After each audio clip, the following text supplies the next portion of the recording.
It's time again this week that we get to check in with our Nebraska Extension Agricultural Climatologist, Al Dutcher. I am Shaylee Peters, joining you back here on the Rural Radio Network.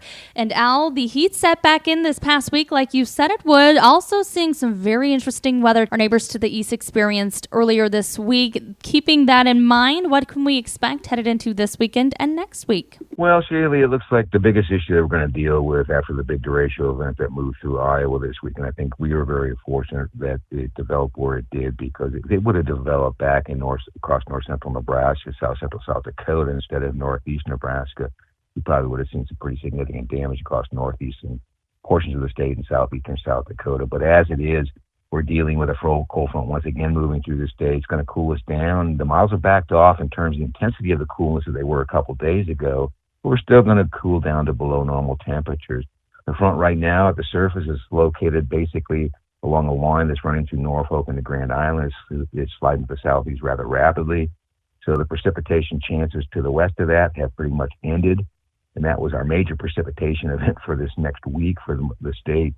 As it moves to the southeast, we still have the chance for thunderstorm activity, but the front is moving at a fast enough speed. Even thunderstorms, as it moves through, probably aren't going to drop much. I think we're dealing more with a wind-hail event type situation with a real intense thunderstorms that will remain to our north.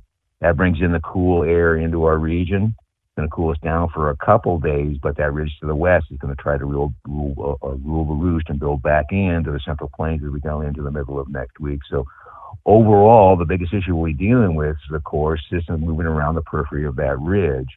And there looks like a piece of energy moving through Sunday night into Monday. There's another one maybe Tuesday night into Wednesday rolling along that ridge.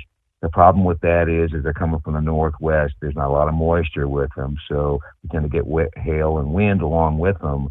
We don't get broad-based coverage. So it's hard to say where they're going to form. At least the Monday night one looks like we may actually see some of that forming in northeast, eastern Nebraska. Get into the midweek period, we start to look at central portions of the state and western portions of the state as we get into late next week for these nightly type rounds of thunderstorms. And that's more because we'll get monsoonal flow as that high pressure system builds toward the east. So the biggest issue I see going forward is this continuous, endless stream of drier than normal weather. Temperatures aren't extreme, but we put an article together for crop watch this week, analyzing pollination from the heat effects and also the potential for tip back because of the continuous dry weather and the expansion of drought that is expected over this next 2 weeks.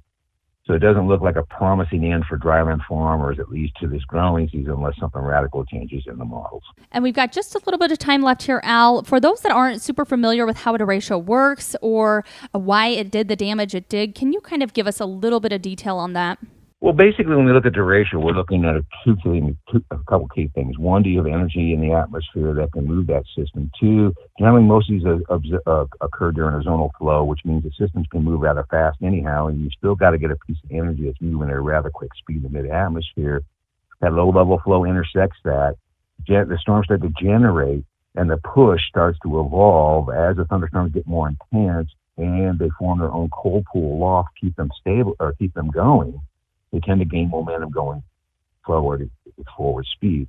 And so part of the problem with this system was not only the winds with the system which were extreme, but you also had the full momentum of that system that started to approach speed of 70 miles per hour. That alone, just pushing that air, is you're going to get wind gusts at 70 miles per hour. Then you get the storm winds coming down as another additional factor. And that's why we have wind speed in the 100 to 110 mile range in some of the locations. Thanks so much, Nebraska Extension Agricultural Climatologist Al Dutcher. You're listening to the Rural Radio Network.